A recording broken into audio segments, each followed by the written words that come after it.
l'intelligence artificielle et les nouvelles frontières de la tech for good. Ce que je vous propose, c'est qu'avant qu'on rentre vraiment dans le dur du sujet, on fasse un petit tour de table pour que vous sachiez un peu à qui vous avez affaire et d'où parle tout le monde. Et du coup, je te laisse commencer, Giada. Merci. Bonsoir tout le monde. Je ne sais pas si vous m'entendez. Ouais, ça va. Moi, c'est Giada. Donc, je suis philosophe de formation. Je suis la responsable d'éthique chez Hugging Face. Donc, je m'occupe un peu de tout et n'importe quoi, mais j'imagine qu'on a le temps et le moment d'en discuter plus au cours de la soirée.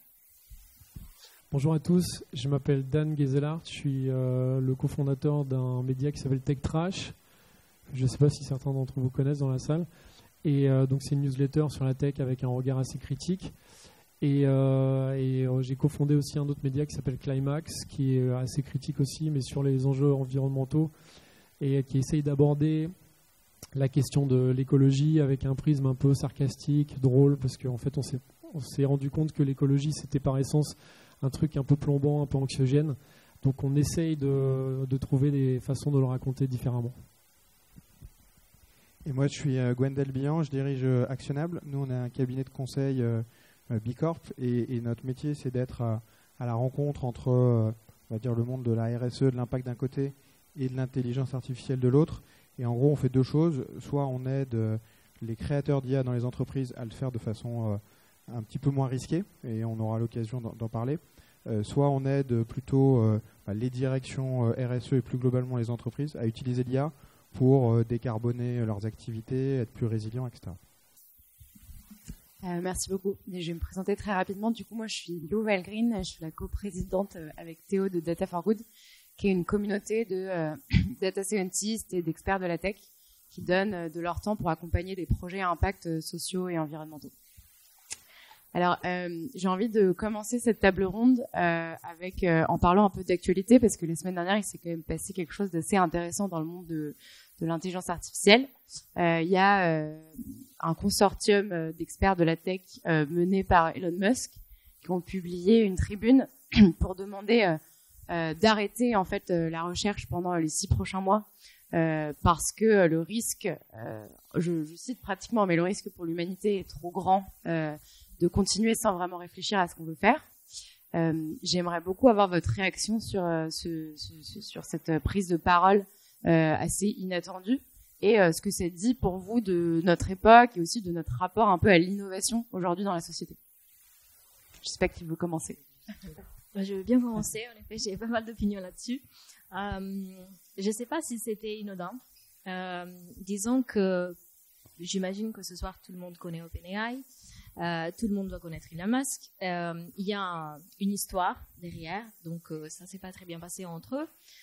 Et je dirais qu'il y a 2 éléments qui sont importants dans cette lettre. Un élément, c'est The Future of Life. Donc c'est l'institut qui en est fait derrière au consortium. C'est plutôt un institut qui est influencé en fait par un mouvement philosophique qui prend ses racines dans l'utilitarisme, qui s'appelle l'altruisme efficace. Et donc, d'ailleurs, Sam Altman, il en fait partie aussi. C'est un mouvement qui essaye de regarder un peu les risques à long terme qu'il y aura sur l'humanité posés par les technologies. Ça peut être l'IA, ça peut être d'autres technologies aussi. Mais ils ont une approche un peu, je dirais, extrême.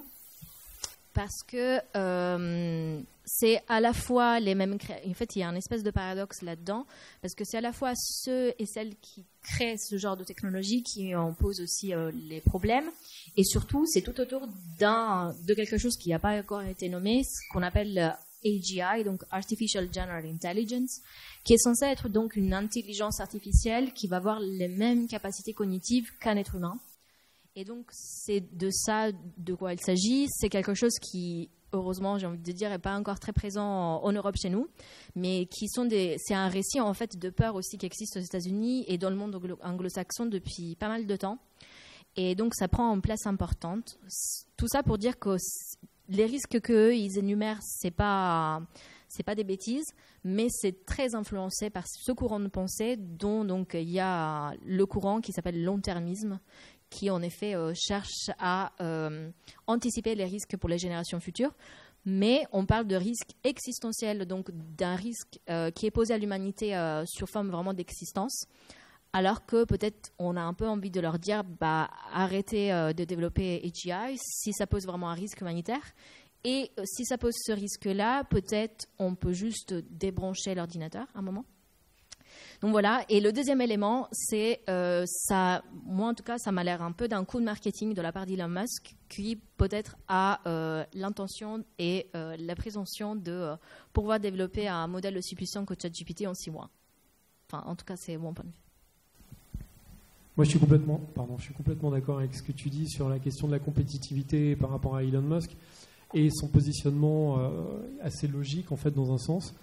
Maintenant, je trouve que, comme toi, l'idée du moratoire est plutôt bonne. Maintenant, de façon concrète, ça me paraît peu probable qu'il se passe quoi que ce soit. Aujourd'hui, la recherche en IA, elle est faite par de nombreux acteurs privés pour que tout le monde se mette d'accord. Ça me paraît assez improbable, en fait, que toutes ces entreprises se disent « Ah bah non, finalement, on va rien faire ». Donc, je pense aussi que c'est plutôt un coup de com'. Maintenant, ce qui est intéressant, je pense à titre informatif, c'est qu'aujourd'hui on en discute et que ça nous pose la question en fait de cette AGI, de ce que ça pourrait avoir comme conséquence. Je pense que c'est ça qu'il faudra en retenir, c'est surtout que nous on peut se dire ok, où est-ce qu'on va, où est-ce que ces entreprises nous mènent, parce que c'est vraiment, pour moi c'est plutôt ça la problématique, c'est que c'est beaucoup d'acteurs privés en fait qui sont un peu en train de décider d'où est-ce qu'on va. Et en fait, on n'a pas vraiment de prise là-dessus. En plus, c'est des acteurs américains, c'est des acteurs chinois. Donc, donc je pense qu'on aura l'occasion d'en reparler, mais c'est plus à ce niveau-là pour moi qu'il y a une crainte. Et en tout cas, qu'il faut alerter, réfléchir, discuter. Alors moi, sans être d'accord avec le fond du mouvement derrière, moi j'ai signé la tribune parce que je suis plutôt d'accord avec le fait de ralentir. Et pourtant, c'est mon métier de construire des IA. Et je pense qu'on a aujourd'hui un paradoxe. Et là, la séquence qu'on est en train de vivre avec à la fois la sortie du dernier rapport du GIEC et l'IA peut contribuer à sa manière à faire partie de la solution. Il y a des vraies applications utiles pour répondre aux défis de l'atténuation ou de l'adaptation. Et d'un autre côté, il y a aussi des risques qui sont inacceptables. Et en effet, est-ce qu'on a envie que collectivement on passe du temps à un peu s'abrutir sur ce que ça nous propose, et donc et aussi et surtout à avoir des risques qu'on maîtrise mal sur la démocratie, sur les deepfakes, etc. Et donc moi je trouve que l'idée de prendre du recul et en effet de se dire au moins ça amène le débat sur le devant de la scène. Il y a bien sûr c'est téléguidé, il y a des volontés derrière, mais je trouve que c'est intéressant en tout cas qu'on se pose collectivement la question. Et ce qui est sûr, c'est qu'il y a une question de timing. Et quand moi j'entends, je fais partie d'un think tank qui s'appelle Impactia, on n'était pas d'accord au sein des administrateurs, parce que tout le monde disait non, mais il faut laisser la place à l'innovation, mettre le paquet sur l'éducation et la réglementation. Ouais, mais en fait, la réglementation en Europe, par exemple, elle n'arrivera pas avant 3-4 ans. Et donc, il peut se passer beaucoup de choses en 3-4 ans. On peut manipuler des élections, etc. Et de la même façon, sur l'éducation, ça va prendre quand même beaucoup de temps pour que l'éducation s'adapte, que au plus jeune âge, on commence à mieux expliquer ça. Donc il y a cette notion de timing qu'il faut avoir en tête, je pense, sur ce sujet-là, quoi. Peut-être du coup pour être un peu plus précis, parce que quand on parle d'intelligence artificielle, on pense souvent, du coup intelligence artificielle, ça recoupe des choses très très très larges et diverses. Et quand on pense à intelligence artificielle, on pense souvent à Amazon, Netflix, etc. Mais on pense pas souvent à l'impact. Et pourtant, on est ici ce soir pour parler du lien entre l'intelligence artificielle et l'impact. Et du coup, pour vous, c'est quoi un peu les risques, avant de parler un peu des solutions, les risques auxquels on s'expose en généralisant ces modèles et en les utilisant dans de nombreuses applications aujourd'hui? Je recommence du coup. Ça marche. Je pense qu'il y a pas mal d'opportunités. Mais les risques, déjà, en effet, ça dépend de quoi on parle, parce que quand on parle d'intelligence artificielle, c'est... en plus, il y a débat. Est-ce que c'est un domaine scientifique? Est-ce que c'est de l'ingénierie? Est-ce que c'est beaucoup de testing, crash, et puis on reteste, et puis ça marche? C'est beaucoup de ça. Donc, il faut savoir de quoi on parle et de quel cas d'application. Après, quelque chose, peut-être si on prend un peu de recul, c'est de comprendre aussi un peu ce qui se passe dans la tête des ML engineers ou quand même des personnes en effet qui développent ce genre d'outils, qui sont, j'ai pas envie du tout de généraliser, mais ce qui se passe dans les labos, c'est souvent qu'ils sont très détachés de l'utilisateur final. Donc il y a une énorme distance qui se pose parce qu'on est, moi je l'appelle un peu le Far West des statistiques. C'est ce qu'on vit maintenant, on essaye, on fait plein d'essais, on essaie plein de choses. Donc ça dépend si on parle d'une IA par exemple, d'un modèle de reconnaissance d'image, ça va pas avoir le même impact négatif qu'un modèle de langage, mais ça va être peut-être complémentaire.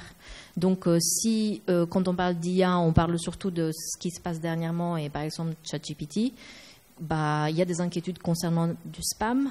Parce que je vois déjà des messages, des mails qui sont très complexes, qui nous invitent à cliquer des liens, etc. Il y a aussi la question du contenu, du faux contenu, et pas juste des fake news, mais juste se faire passer, avoir des bots qui se font passer par des êtres humains. Et ma crainte, c'est qu'on sera juste noyé dans la quantité d'informations et de données qu'il y aura juste sur Internet. Et surtout, quelle va être la perception et le degré de confiance que les utilisateurs vont faire à tout le contenu auquel ils seront confrontés sur Internet. Et est-ce que ce sera encore pertinent de se poser la question si le contenu est artificiel ou humain ? Je me pose la question. Quand on voit par exemple des vidéos, je ne sais pas si vous avez vu, si on étend un peu le champ de l'IA, génération par exemple de vidéos, il y avait une chaîne Twitch où il y avait du contenu à la Seinfeld, qui est une sitcom américaine, où il y avait du contenu qui tournait en boucle à l'infini et c'était complètement généré. Et ça avait entre 5000 et 6000 vues, en tout cas, d'utilisateurs qui regardaient ça en live tous les jours, toutes les heures. Et on peut se poser la question là de savoir, est-ce que ça fait toujours sens en 2023 de se poser la question si du contenu est humain ou pas ? Donc, et ça, c'est valable, ça va être valable pour l'audio, ça va être valable pour les vidéos, les images, le texte. Puis, en effet, on a nommé les deepfakes. Bon, après, je vais laisser... La liste peut être longue. Je vais m'arrêter là, mais il y a aussi des choses complémentaires qui existent en termes positifs. Voilà. Moi, j'ai vu passer une tribune il y a quelques semaines dans le Figaro qui s'appelait ChatGPT est plus important que la réforme des retraites. C'était une tribune signée Laurent Alexandre et Olivier Babot, dont on s'est moqué dans Tech Trash. Ce que je trouve intéressant en fait dans cette tribune, elle est très caricaturale, hein, comme souvent quand ça vient de ces deux personnalités-là. Mais ce que je trouve intéressant, c'est qu'il y avait en fait cette course effrénée. En gros, ce que ça disait, c'était qu'il fallait absolument que l'Europe investisse et que la France investisse dans ChatGPT. Parce que sinon on allait se faire dépasser par la Chine, on allait se faire dépasser par les États-Unis, on allait devenir les vassaux. Et en fait, vraiment dire, et je crois que texto c'était allons-y, on réfléchira après. Et ça, j'ai trouvé ça quand même, je me suis dit, mais qu'est-ce qu'il raconte en fait concrètement quand même ? C'est quand même vraiment, c'est presque génial. Pour nous, ça nous faisait vraiment de la matière pour Tech Trash. Mais à la fois, je trouve ça très intéressant. Et ce que tu disais tout à l'heure aussi, c'est tu disais à un moment, la question, c'est de mettre le paquet sur l'innovation. Et l'innovation, en fait, cette question de l'innovation, elle est assez intéressante, je trouve, parce que l'innovation, c'est quoi ? C'est une invention qu'on met sur un marché. Donc, en fait, ça veut dire qu'on envisage l'invention scientifique ou technologique uniquement que par le prisme d'une économie de marché. Et aujourd'hui, j'ai l'impression que notre principale problématique qu'on a, c'est notre rapport à la technologie qui est complètement en fait biaisé parce qu'on le voit uniquement par ce prisme-là. Et en plus de ça, aujourd'hui, la technologie, c'est quoi ? C'est comme je le disais, c'est des grands groupes, donc américains principalement, chinois aussi aujourd'hui, dont le business model en fait repose sur la captation de, le pouvoir de capter notre attention, dont le but est donc que finalement nous restions connectés tout le temps, le plus possible, et tout ça couvert de washing. Quand on voit par exemple la dernière publicité pour TikTok qui nous explique que finalement, grâce à TikTok, on va lire tout un tas de bouquins. Je ne sais pas si vous avez vu cette pub, elle est géniale, parce qu'on se dit, ah ouais, c'est vrai que je vais aller sur TikTok pour finalement lire des livres. Incroyable. Et tout ça, en fait, m'amène donc aux externalités négatives de l'IA. Je pense que la problématique qu'on a aujourd'hui, c'est un rapport avec la technologie. Il faudrait qu'on ait un rapport plus sain avec la technologie et qu'on se dise que par design, les outils qu'on veut utiliser soit for good. Alors c'est vrai qu'en plus l'appellation Tech for Good, elle a été aussi un peu galvaudée depuis que Emmanuel Macron l'a reprise. Je crois qu'il y avait un sommet Tech for Good où il y avait Uber qui disait que c'était génial, que ça donnait du boulot à tout le monde. Mais en vrai, la Tech for Good, c'est une vraie réflexion. Comment est-ce qu'on peut faire de la Tech for Good et comment est-ce qu'on peut amener ces outils-là à nous rendre heureux, à nous faciliter la vie.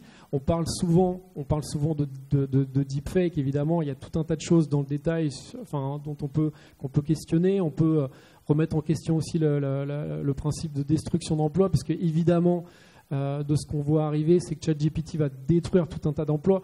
Moi, fondamentalement, je ne suis pas forcément contre. Si ça détruit tout un tas d'emplois ingrats, je pense que c'est plutôt une bonne chose. Après, évidemment, si on est dans une économie où ça détruit les emplois pour après ne rien proposer à ces gens, à ces personnalités, à ces personnes qui font ces emplois-là, c'est compliqué. Voilà. Donc, je ne sais pas, je suis parti un peu dans tous les sens, mais voilà un peu l'état de ma réflexion. Moi, peut-être pour compléter sur les risques, je pense qu'il faut vraiment avoir en tête que ça peut attaquer des droits fondamentaux. Et aujourd'hui, c'est pour ça que la Commission européenne, du coup, en face de ces risques, a créé la notion d'IA de confiance. IA digne de confiance qui était, il y a encore 3-4 ans, on va dire un livre blanc, etc., qui maintenant devient un projet de règlement. Et en face de quoi, il y a des exigences très concrètes quand on est développeur, data scientist, etc., et qu'on développe une IA. Pourquoi ? Parce que concrètement, si on ne fait pas attention, une IA qui est derrière un octroi de crédit, si elle est biaisée, concrètement, quelqu'un ne peut pas devenir propriétaire ou acheter tel ou tel bien. On peut ne pas être assuré. Les votes sont de plus en plus électroniques, etc. Et donc en fait, ou même sur les infrastructures critiques, nous on travaille beaucoup dans le secteur de l'énergie, il y a beaucoup d'IA en fait derrière les réseaux, etc. Et donc du coup, ce que dit la Commission européenne, c'est que quand il y a un impact majeur et possiblement donc important sur les citoyens et les citoyennes, il faut on estime que c'est à haut risque, et donc du coup il faut qu'il y ait des procédés particulièrement documentés, traçables, explicables, etc. Et donc que l'IA soit digne de confiance. Parce que en effet les externalités peuvent être un peu sans fin d'un point de vue social, sociétal, sans parler de l'empreinte environnementale qui est parfois, je pense que c'est un peu le faux problème. C'est-à-dire que nous on fait des mesures d'empreinte par exemple sur l'IA dans des grandes banques. En fait c'est peanuts par rapport à ce qu'ils ont sous gestion quand ils continuent à financer les énergies fossiles. Donc c'est un peu le faux problème de l'IA. Il y a beaucoup plus d'impacts sociétaux de l'IA que l'externalité de oui, ça consomme un peu quand on entraîne les algorithmes, mais au final, c'est rien par rapport au reste de l'empreinte des entreprises. Ouais, parce que finalement, en fait, ce que vous essayez tous de dire un peu là aussi, c'est que en fait, l'intelligence artificielle, c'est juste un moyen. La vraie question sous-jacente, c'est au service de quoi ? Et typiquement, quand on met de l'IA pour faire de la publicité vidéo en ligne, au final, c'est quoi ? C'est le vrai enjeu, c'est la publicité et la consommation derrière qu'on génère plus que l'IA qu'on utilise. Et du coup, ma question sous-jacente, c'est un peu, est-ce que du coup, face à tous les risques que vous avez cités, le SS et le monde de l'impact doit prendre ce virage de l'IA ou alors est-ce qu'il faut se mettre dans une posture de rejet ? Du coup, l'autre question sous-jacente, c'est quoi pour vous les domaines où vraiment l'intelligence artificielle peut nous aider à avoir plus d'impact et être vraiment utile, et versus ceux où vous identifiez vraiment que là c'est vraiment n'importe quoi et on n'en a pas besoin, par exemple. Peut-être on fait le tour à l'envers cette fois-ci. Moi je voudrais juste rebondir sur ce que tu disais sur le fait que l'IA c'est un moyen et après utilisé à bonne et à mauvaise escient. Je pense que c'est vrai et c'est faux, je dirais, parce que en fait c'est par design aussi.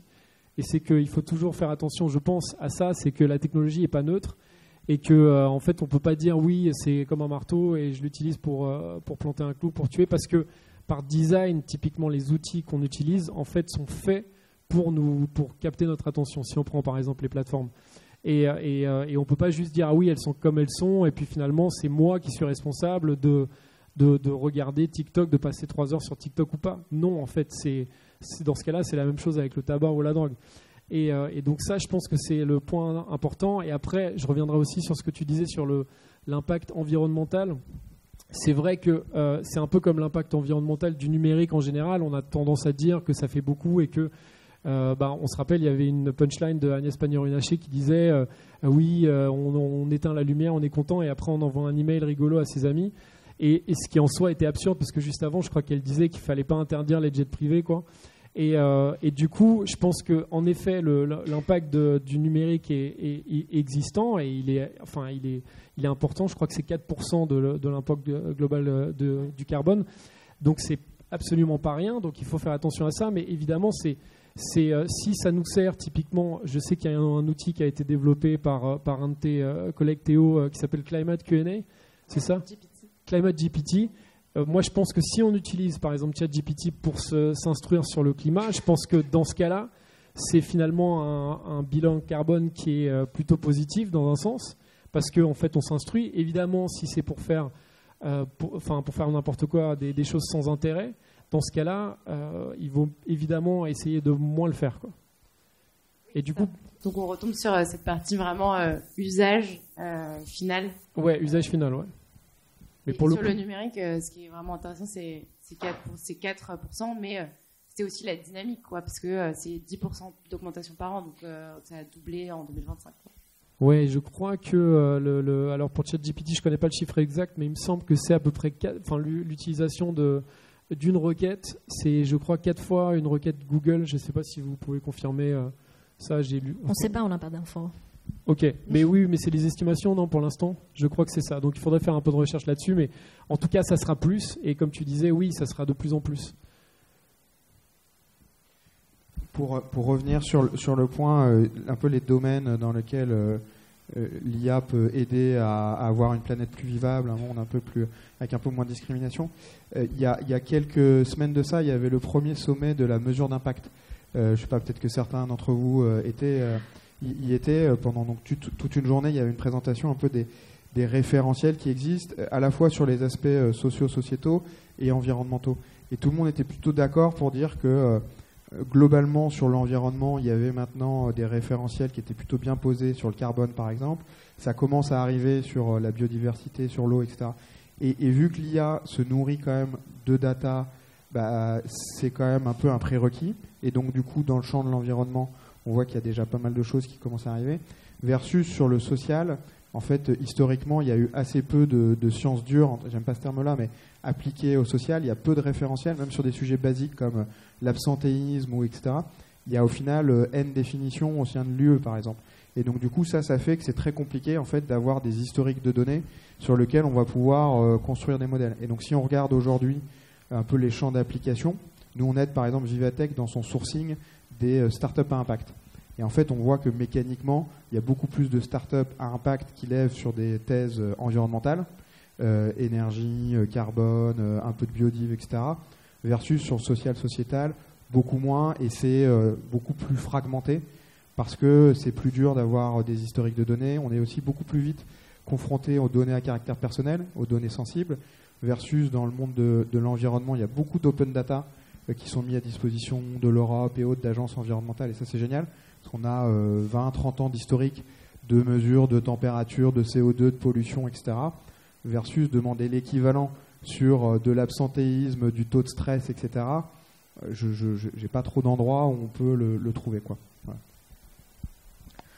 Pour répondre à ta question, je pense en effet que je suis tout à fait d'accord quand on dit qu'il y a des choses qui se font aussi by design. Et c'est là, à mon sens, aussi la limite de l'AI Act qui se focalise surtout sur les cas d'application qui sont aussi, elles, importantes. Mais il faut en effet, comme tu disais justement, il faut voir l'IA comme un outil et s'éloigner, à mon sens, aussi pour se protéger, s'éloigner de ce concept de autonomie, AGI, etc. Parce que pour moi, c'est un peu une forme de cachette pour cacher la responsabilité des gens qui sont derrière, qui peuvent être à la fois les développeurs, mais aussi récolte de données, les annotateurs, etc. Et se cacher derrière cette espèce de forme d'autonomie dont la machine serait capable dans des fantasmes de science-fiction. Et il faut s'éloigner de ces discours pour en effet s'approprier de ce qui existe aujourd'hui, quels sont les risques d'aujourd'hui qu'on a nommés, mais quelles sont aussi les opportunités. Et si on voit l'IA comme étant un outil au service des humains, bah, par exemple, on a nommé, moi j'utilise presque au quotidien ChatGPT, je suis en thèse aussi, en philo. Je m'en sers par exemple pour reformuler du contenu qui m'appartient. Parce que si on l'utilise en effet pour faire de la recherche d'informations, c'est très inutile. Mais il y a des cas d'utilisation qui deviennent intéressants et j'imagine demain, en effet, et je connais plein de philosophes qui l'utilisent de la même manière, surtout sachant que le français c'est pas mal en maternelle, donc ça va m'aider par exemple avec des formulations qui parfois sont un peu étranges ou une syntaxe un peu étrange. Donc vraiment un peu comme l'outil de l'écrivain ou l'outil de la personne qui doit se servir de cet outil, un peu comme on avait dans les années 90 Clippy avec Word qui était un peu embêtant mais qui nous aidait quand même. Et donc aussi, il y a des cas où on imagine en effet qu'on soit inondé de données. J'imagine tous les jours. J'ai la chance de ne pas travailler sur des feuilles Excel dans mon quotidien. Je ne sais pas s'il y en a plein parmi le public qui font ça au quotidien. Est-ce que vous n'aimeriez pas avoir un assistant qui vous aide en effet à trouver les données dont vous avez besoin, juste en lui demandant en langage naturel de quoi vous avez besoin?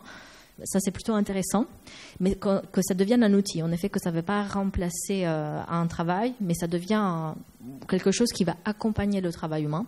Ou encore en créativité, je ne sais pas si vous connaissez Runway, qui est donc un labo qui a co-développé Stable Diffusion, donc l'intelligence artificielle de génération d'images. Ils ont lancé, je crois qu'il y a 1 mois, 2 mois, le premier film festival d'IA.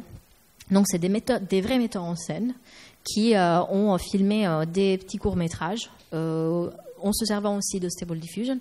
Et vous pouvez regarder les gagnants, c'est sur leur site. C'est très intéressant. Enfin, moi, je suis très sensible à l'art. Je trouve ça très intéressant, avec tous les risques que ça pose, avec plein de questions qui sont encore à répondre et à résoudre. Mais ça devient quelque chose d'intéressant si on s'en sert encore une fois comme étant un outil, comme le nouveau pinceau un peu des artistes.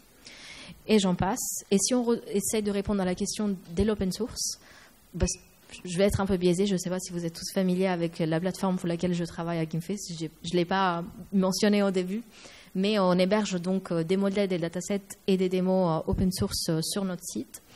Et c'est vrai que notre pari, c'est de dire qu'en ayant des IA open source, ça va permettre aussi à des utilisateurs comme vous ou des développeurs comme vous aussi, j'imagine, des data scientists, tout ce que vous voulez, d'aller en effet enquêter, d'avoir plus de transparence dans ce qu'il y a dans les données, de quelle architecture on a utilisée, quel poids on a utilisé, de quelle manière quel type d'application il va avoir de cette IA.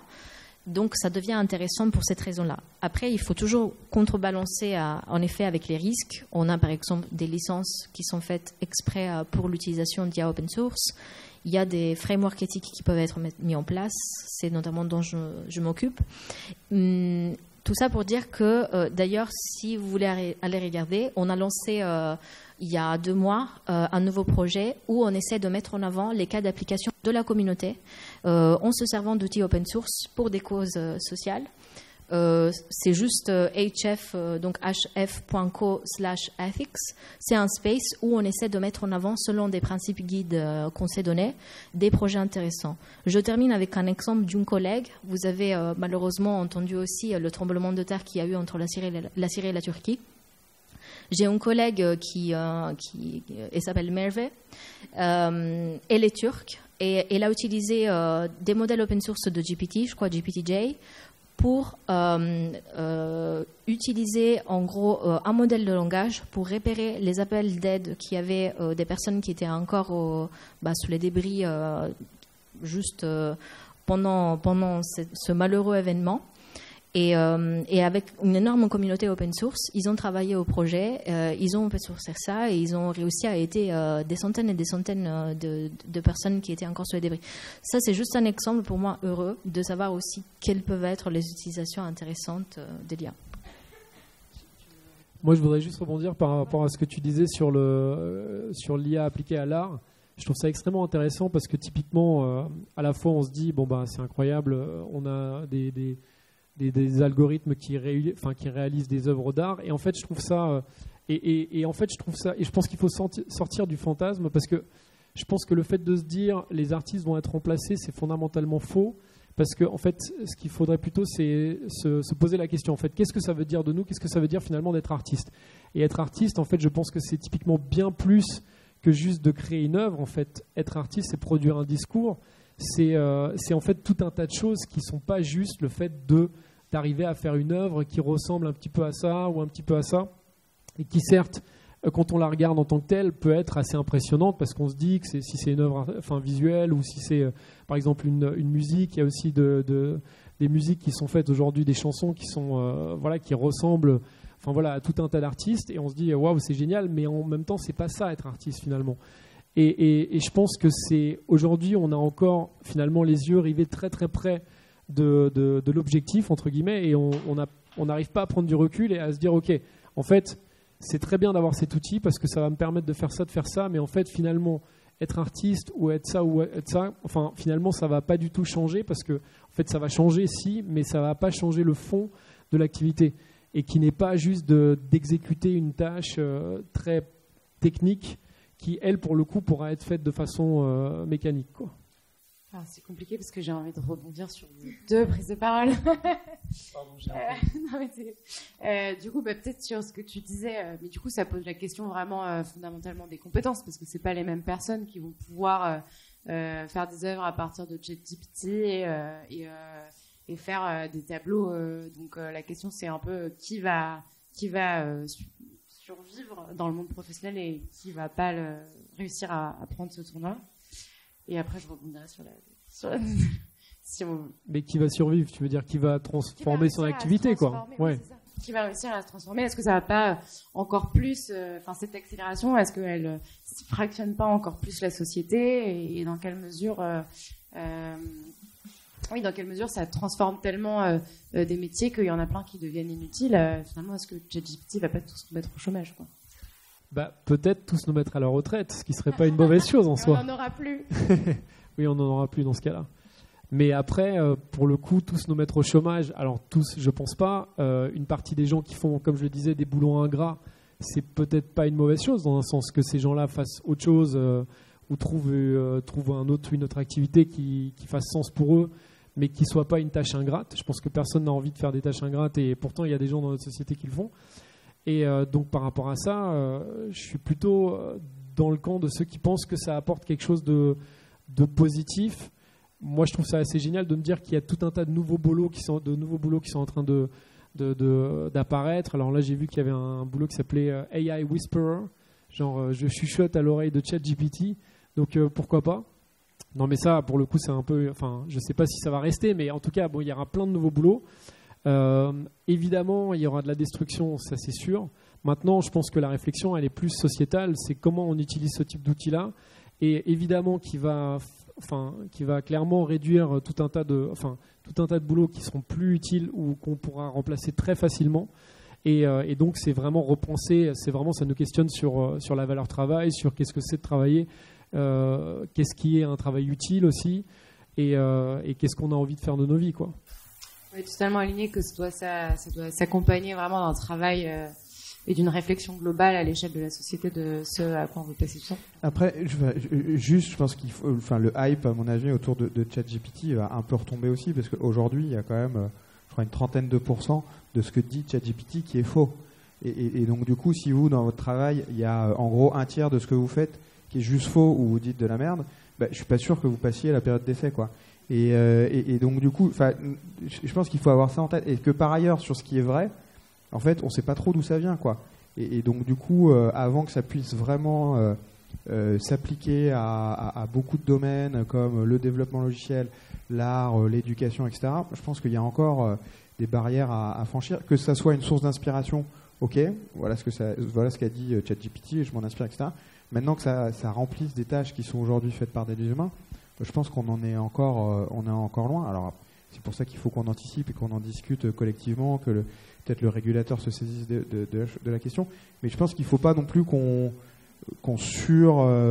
réagisse entre guillemets par rapport à ce qui va arriver. Je pense que ça va un petit peu se calmer dans les prochaines semaines, quoi. Et peut-être du coup une dernière question pour rebondir sur la question du cadre Et ce que tu disais aussi sur l'open source, parce que nous, chez Data for Good aussi, on est convaincus que l'open source, c'est la clé pour construire des communs numériques, etc. Mais si je caricature et que je reprends mon exemple de la publicité vidéo en ligne, on peut aussi très bien faire ça dans un modèle open source, quoi. Donc ma question, c'est quel est le cadre qu'on doit mettre, qui soit à la fois social, mais aussi le rôle de la réglementation et de l'État, pour s'assurer que cette intelligence artificielle, elle prend pas la mauvaise direction, et que enfin, comment est-ce qu'on définit en fait l'impact qu'on veut donner à son utilisation? Oui, complètement. Et je pense que ça lie bien justement avec ce que tu disais toi. Je pense que déjà, si on arrête de traiter l'IA comme l'oracle de Delphi et que donc de dire on va lui poser des questions et il va me donner la vérité, et on encadre plus son cas d'application, déjà ça va être beaucoup plus utile. Mais il ne faut pas prétendre que ça vienne que des utilisateurs finaux. Pour moi, il y a un encadrement qui doit être fait par les régulateurs, la société, mais il y a aussi une énorme, et je l'ai nommé tout à l'heure, il y a une énorme part de responsabilité de ces entreprises. Il ne faut pas lâcher juste de la nature. On dit j'ai open sourcé ChatGPT, maintenant battez-vous. C'est pas comme ça que ça marche. Et surtout, c'est pas très responsable de mon point de vue de juste encore une fois balancer ça je ne sais pas, pour des utilisateurs qui peut-être sont un peu plus habitués au numérique. Il y a aussi une énorme partie de la société qui est la partie la plus vulnérable. Je ne sais pas si vous avez entendu parler du monsieur sous la cinquantaine qui s'est suicidé en Belgique après avoir discuté avec un chatbot. Et ça, ça s'appelle Eliza, qui essaie d'imiter un peu le premier chatbot Eliza des années 70. C'était quelqu'un d'ailleurs qui était éco-angoissé, je ne sais pas si c'est un mot en français. Éco-anxieux. Voilà. Et donc, apparemment, après avoir discuté avec le chatbot pendant une quinzaine de jours, le chatbot lui a posé la question en lui disant « Mais si je me suicide, est-ce que tu vas sauver ma famille, ma femme et la planète ?» Et le chatbot a dit oui. Et il lui a expliqué plein de modalités créatives de suicide. Donc voilà, il y a aussi un risque de manipulation où on pourrait discuter pendant des heures. C'est un sujet passionnant de Replika, le chatbot qui est censé être votre amoureux, votre amoureuse. Donc il y a plein de questions qui sont ouvertes, mais c'est là où il faut repointer aussi la responsabilité des entreprises, de leur dire mais qu'est-ce que vous mettez à disposition de vos utilisateurs? Est-ce que vous les éduquez? Est-ce que vous les nudgez dans un bon sens, dans une bonne utilisation? Et en effet, après, il y a les régulateurs, mais encore une fois, on se le disait au tout début, quelle est la limite? Moi, je ne peux pas aller savoir qu'est-ce qui se passe. On parle d'IA, mais parfois, c'est toi ligne de code. Et le régulateur, il va voir ça, il va dire ok, je comprends rien, merci. Ou on se disait, on ne sait pas qu'est-ce qu'il y a dans ChatGPT, juste on ne sait pas et il n'y a pas moyen de savoir, on peut spéculer toute la soirée, mais on ne le saura jamais. S'il n'y a pas quelqu'un qui les oblige à disclose, en tout cas, les données d'entraînement, par exemple. Donc, en effet, vous voyez, on a plein de sujets sous la table, il faut qu'il y ait une discussion collective, il faut qu'on s'éduque, il faut qu'on ait de l'esprit critique aussi pour se dire mais ce que j'ai en face de moi, est-ce que je l'utilise, de quelle manière je l'utilise et quel degré de confiance je lui fais. Donc je pense que c'est ça aussi ce qui s'applique tout à fait aussi à l'open source. Si on fait un outil open source juste pour répliquer ChatGPT, on en fait 50, aussi dans des termes un peu environnementaux, on se dit mais quel est le but de réentraîner un gros modèle ? Vu le coût que ça a aussi pour l'environnement, qu'est-ce qu'on en fait? Voilà. Alors, je n'ai pas vraiment de réponse à ta question pour le coup, mais j'ai 2-3 réflexions à partager. Déjà, je pense qu'en effet, il y a le danger de la boîte noire. En fait, c'est comme ça que je l'appelle. Moi, c'est vraiment le fait de ne pas savoir ce qui se passe avec cet algorithme et de ne pas comprendre. Et je pense que mieux on comprendra ces outils-là, mieux ça sera pour tout le monde parce qu'il y a tout un tas de gens qui pourront peut-être justement participer ou essayer de proposer, faire des nouvelles propositions, essayer d'infléchir la tendance dans un sens ou d'un autre. Après, l'autre problématique que je vois, c'est qu'aujourd'hui, et je l'ai déjà dit, c'est qu'on est dans un monde de la tech qui est assez... en gros, il y a 3 voies à suivre plus ou moins. Il y a en gros, je schématise, il y a la voie américaine qui est vraiment, donc avec les grandes plateformes, où c'est la loi du marché. Il y a la loi chinoise qui monte aussi, où là, c'est vraiment l'État qui contrôle tout. Et on voit aussi que finalement, ça marche. En tout cas, là, on voit que depuis 2 ans, TikTok, c'est la plateforme la plus puissante et qui cartonne et dont l'algorithme est aussi d'ailleurs une véritable boîte noire, mais qui est l'algorithme, je pense, le plus impressionnant de ces dernières années. Et après, il y a la voie européenne qui, pour le coup, amène un peu de réglementation dans tout ça, même si elle lorgne un peu vers la loi du marché américaine. Mais je pense, moi, à titre perso, que c'est la voie la plus juste. Je pense que du coup, on est plutôt bien dans ce cas-là, mais après, est-ce que y a assez de choses qui sont faites au niveau de la réglementation ? Je ne saurais pas trop le dire pour le coup, et je pense que, je ne sais pas, peut-être que toi, tu peux nous éclairer là-dessus.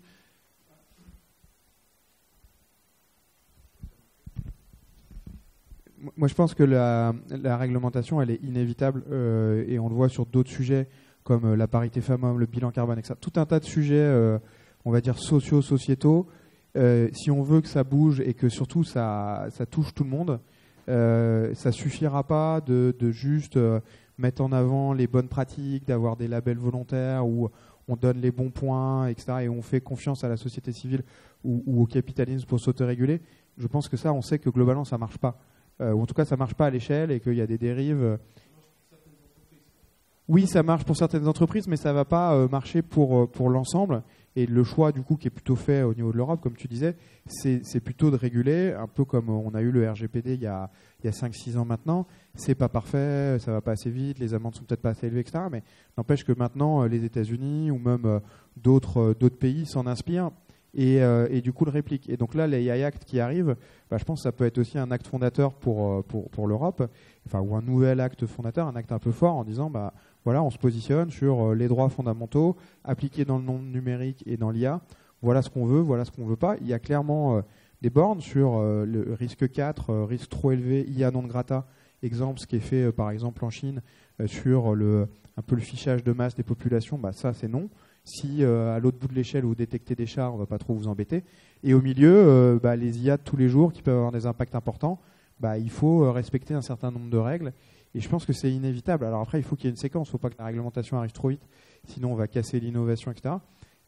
Mais il faut qu'on en prenne ce chemin-là parce que sinon, on n'arrivera pas à réguler. Et à réguler tout le monde. Il y aura toujours juste 5-10% qui vont être les bons élèves. Mais ça ne suffira pas, quoi. Peut-être, j'ai menti, j'ai encore une dernière question avant de finir. Que j'ai l'impression qu'on a eu une discussion très théorique sur le rôle de l'intelligence artificielle, etc. Si on essaie de revenir un tout petit peu plus à du concret, est-ce que vous pourriez chacun nous donner un exemple vraiment qui vous a marqué sur de l'usage d'une intelligence artificielle qui a vraiment eu un impact positif de résolution d'un problème social ou environnemental et qui est un peu un exemple pour vous des usages qui pourraient être pertinents? Moi, j'en ai donné plein, hein. Oui, toi, d'autres.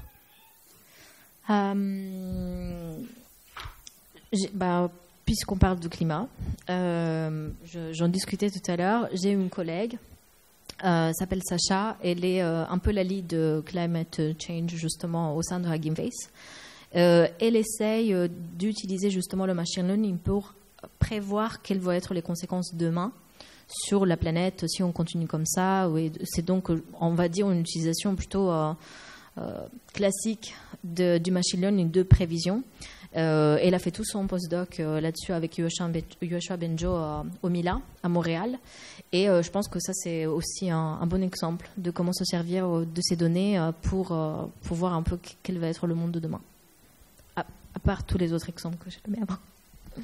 Peut-être un exemple sur lequel nous on travaille beaucoup dans le nucléaire. Alors je ne lancerai pas le débat de qui est pour ou qui est contre, mais et le nucléaire, il est confronté à un gros sujet de résilience climatique, un peu pour deux raisons, parce que quand il fait chaud, les centrales s'arrêtent ou les mines dans les phases amont s'arrêtent aussi.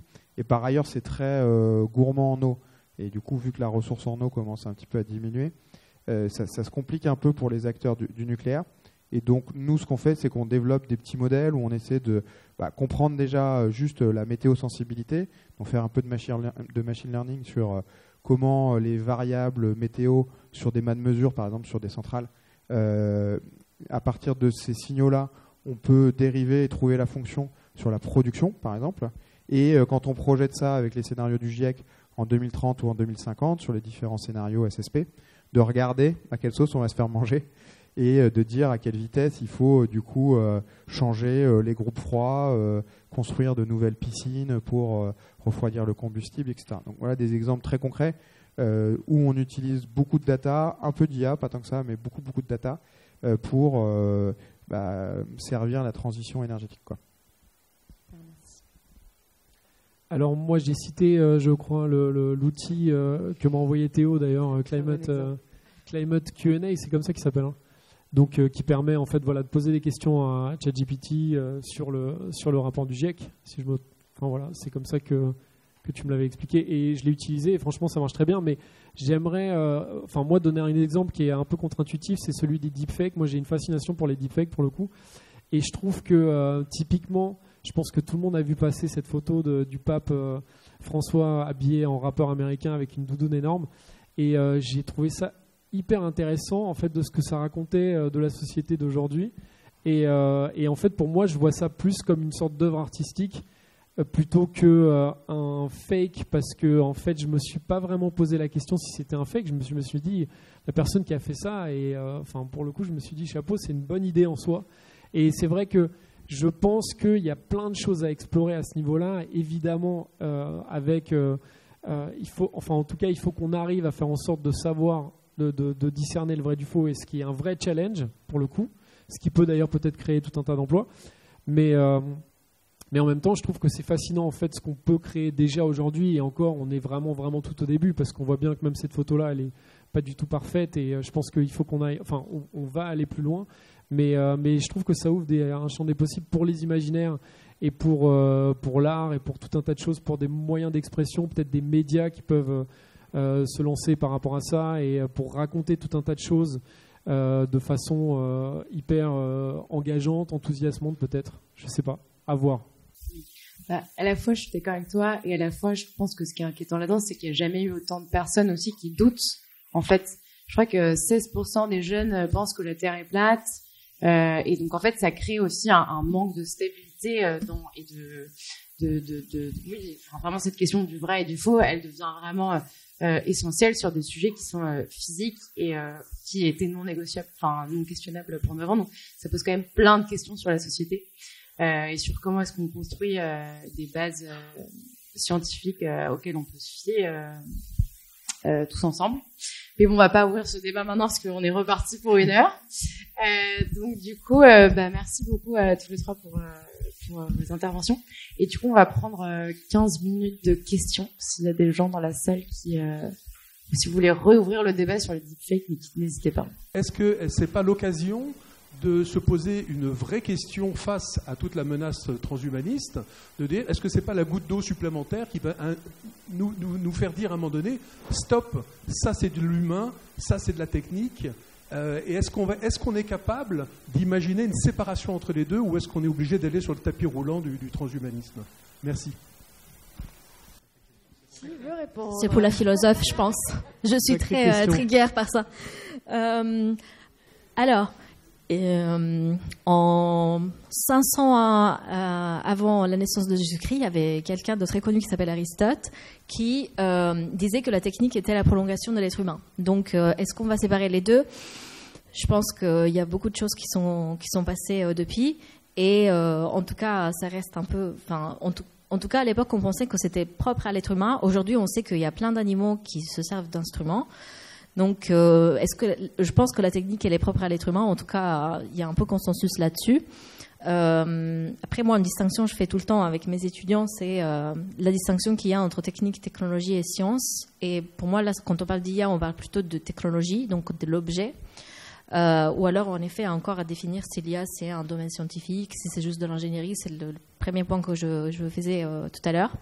Pas mal d'éléments dans cette question. Moi, je pense en effet que déjà, tout ce qui est produit que par l'être humain, et encore l'être humain, est-ce qu'un être humain qui se sert d'une calculette ou d'un pinceau, est-ce qu'il n'est pas déjà en train d'appliquer une technique? Je vois mal juste nous utiliser notre voix et prendre, je sais pas, des fleurs pour en faire des couleurs et peindre un tableau. J'ai jamais vu ça, en tout cas pas en 2023. Donc c'est un peu... Il ne faut pas prendre l'IA comme inévitable, ça c'est sûr, mais il faut s'en emparer. Il faut que ça devienne notre nouvel outil. Et si on veut parler d'art, moi ce que je trouve magnifique c'est comment en effet ça nous a refait poser des questions sur qu'est-ce que c'est l'art. Est-ce que l'art c'est juste ce qui est beau? Encore une fois, il y a toute une branche de la philo, c'est l'esthétique, où ils se posent cette question depuis très très très longtemps. Et on en discutait juste hier soir, on se disait que peut-être l'art c'est plus le processus artistique, quel type d'émotion moi je veux communiquer. J'aime beaucoup l'art contemporain aussi, et est-ce que on se dit que par exemple cette chaise ça peut pas être de l'art? Est-ce qu'un design esthétique ou un design de je sais pas de mobilier, est-ce que c'est pas de l'art aussi?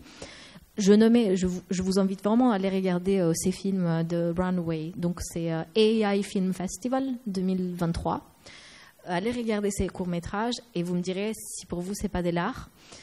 Donc si ça devient le nouvel outil, ça devient intéressant. Après, pour moi, il faut pas mettre dans le même panier le transhumanisme et l'IA, parce que dans l'IA il y a plein de courants. Le transhumanisme, ce serait plus en effet, il y a un énorme courant, ce qui est l'IA AGI.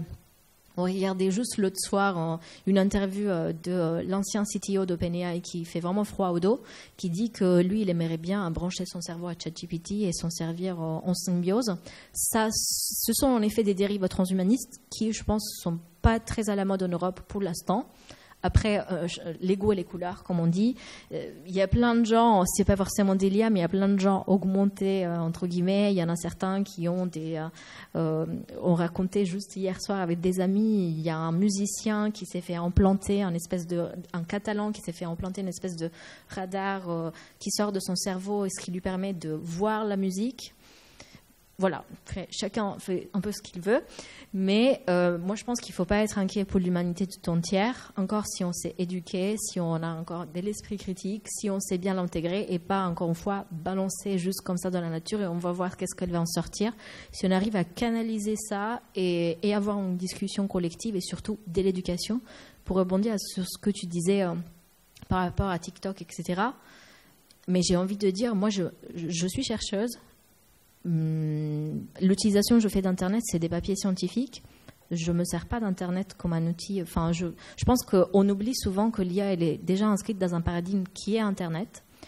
Et il ne faut pas penser que si aujourd'hui les adolescents, quand ils cherchent des informations, ils regardent sur TikTok, est-ce qu'il y a quelque chose qui va mal aussi de un autre côté?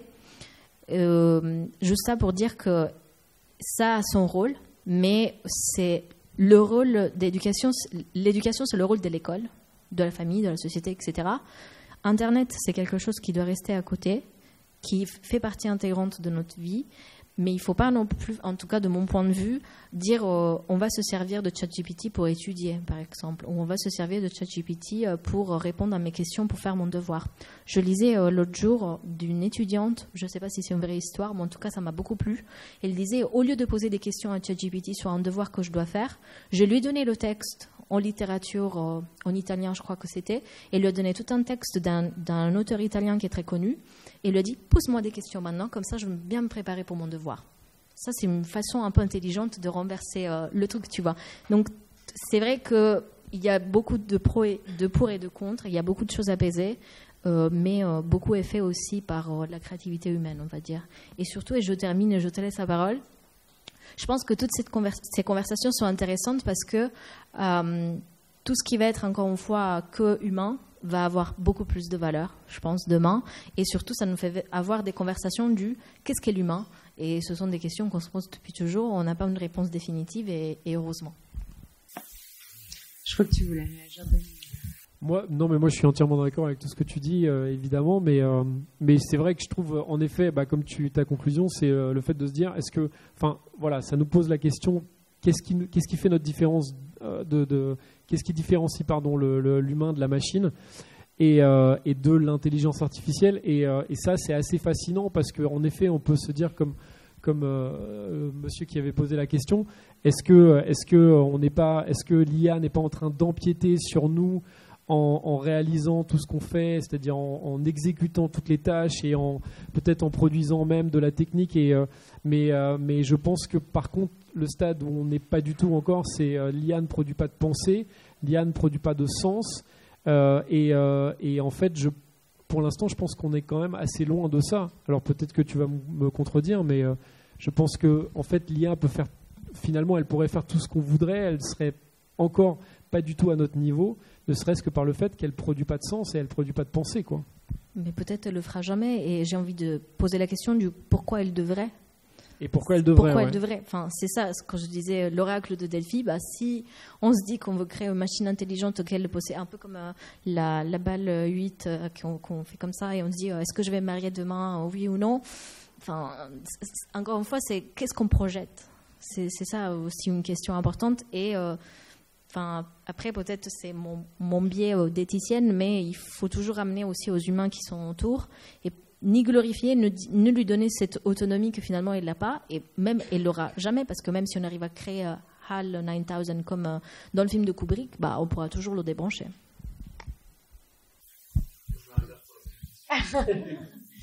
Ok. Est-ce qu'on a une deuxième question dans la salle? La question c'est est-ce que en fait ça va pas, du coup ça va pas aussi nous remettre en tant qu'humains dans une posture plus humble de voir tout ce qu'on est capable de créer avec de la technologie, et du coup est-ce que ça peut pas être une opportunité d'avoir un autre rapport finalement au monde extérieur en étant dans une autre posture? Est-ce que la question principale, au fond, c'est pas celle de l'altérité et de notre relation aux autres, quels qu'ils soient?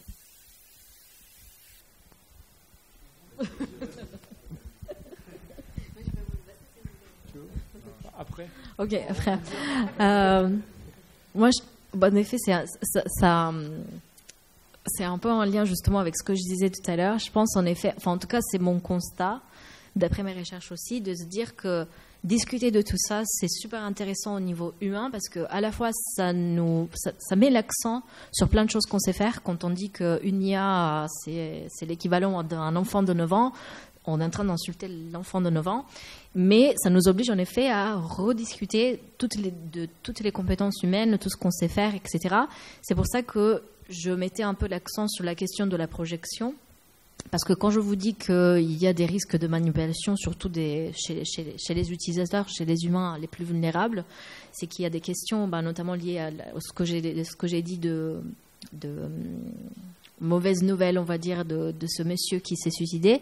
Mais je ne sais pas si vous avez entendu parler aussi de le chatbot que j'ai nommé tout à l'heure, Replica, qui, je ne sais pas si vous êtes familier déjà, vous connaissez Replica. Donc j'en fais pas de la pub, c'est contre ça. C'est un chatbot qui est censé être un peu votre compagnon, voire votre amoureux ou votre amoureuse. À partir donc des conversations que vous avez avec, c'est une IA qui va s'adapter à votre manière de discuter, ce qui vous intéresse le plus.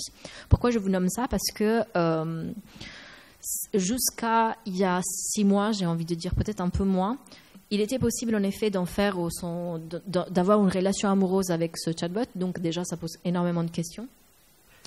Mais ce qui s'est passé, c'est que l'entreprise donc qui développe ce chatbot a fait marche arrière et se sont dit en fait peut-être c'est un peu dangereux de faire ça, de jouer avec les sentiments des humains.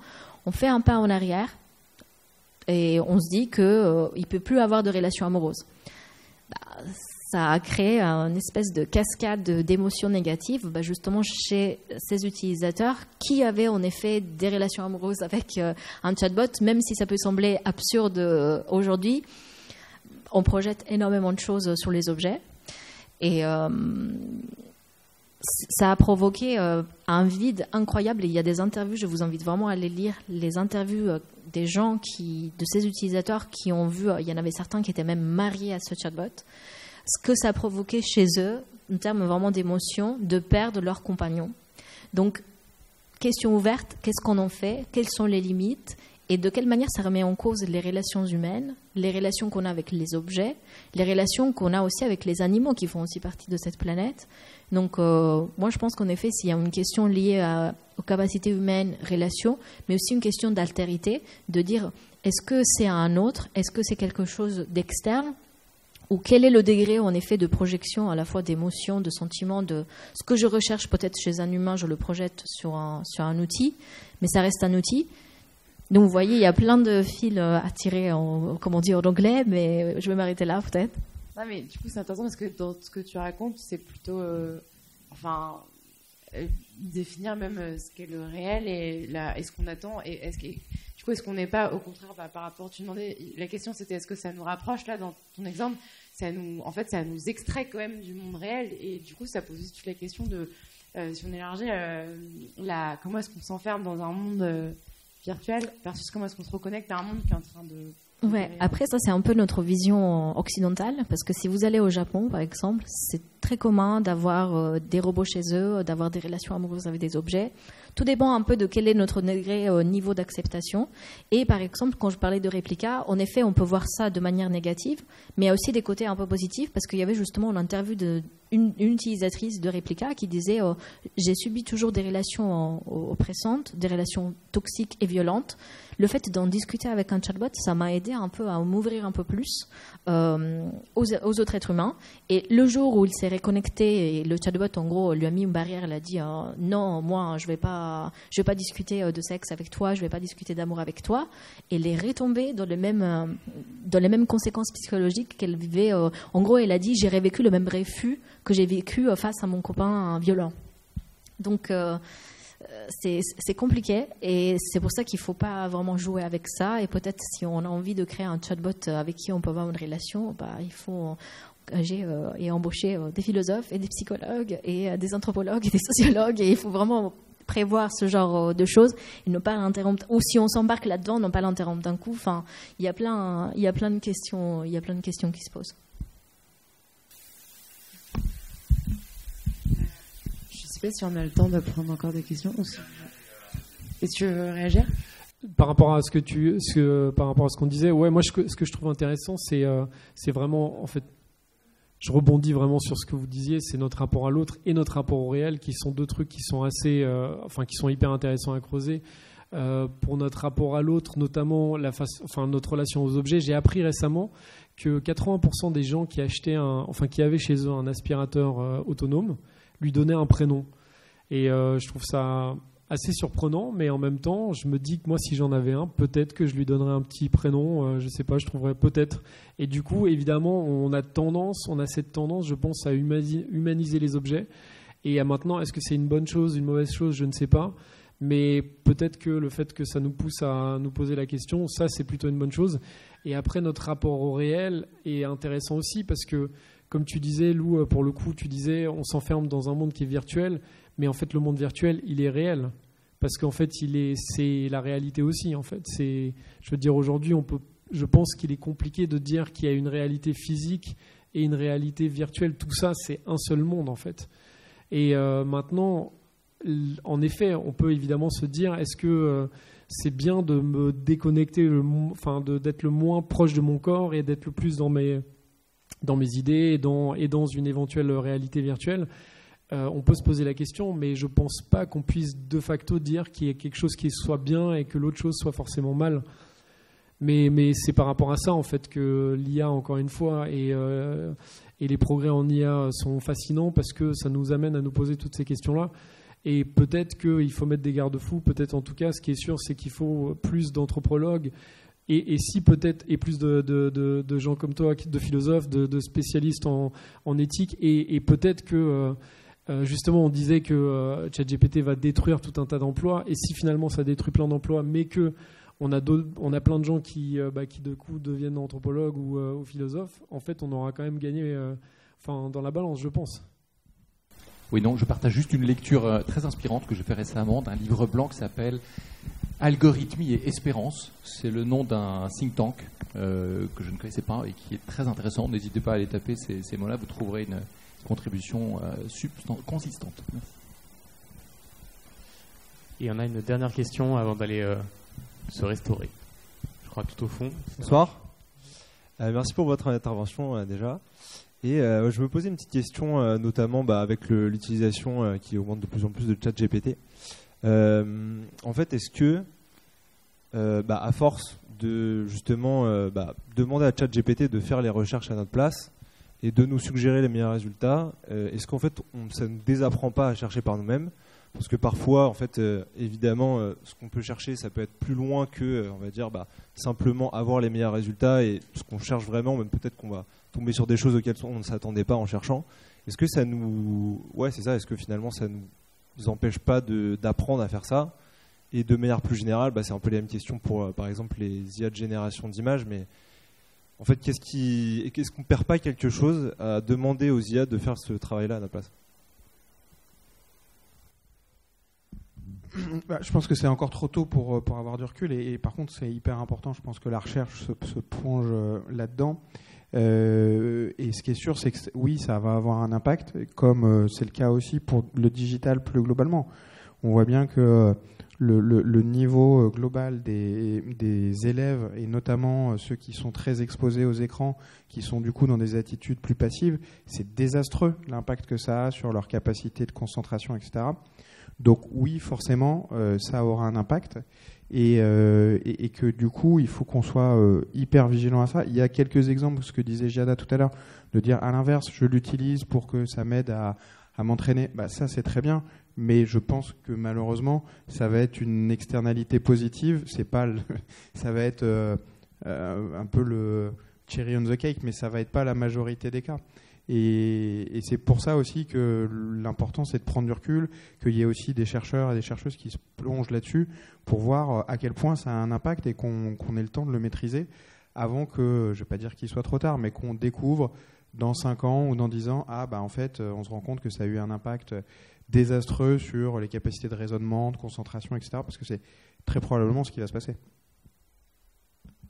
Oui, c'est là où la question du design est hyper importante, parce que si on design ChatGPT de façon à ce qu'il nous pousse à être curieux et à aller continuer à aller chercher des choses, et être du coup en fait vraiment à s'en servir comme d'un marchepied qui nous facilite des choses, mais qui peut à la fois justement nous pousser à continuer à chercher plein de choses et à lire, dans ce cas-là c'est une bonne chose. Si au contraire on va plus dans la direction par exemple de TikTok, où ça nous pousse juste à être passif, à regarder du contenu ou à répondre, enfin dans ce cas-là c'est pas la bonne c'est pas la bonne direction. Donc je pense que là vraiment il y a une vraie réflexion au niveau du design, la façon dont les outils qu'on est en train de découvrir en fait tous ensemble, en fait la façon dont ils vont être designés est vraiment décisive.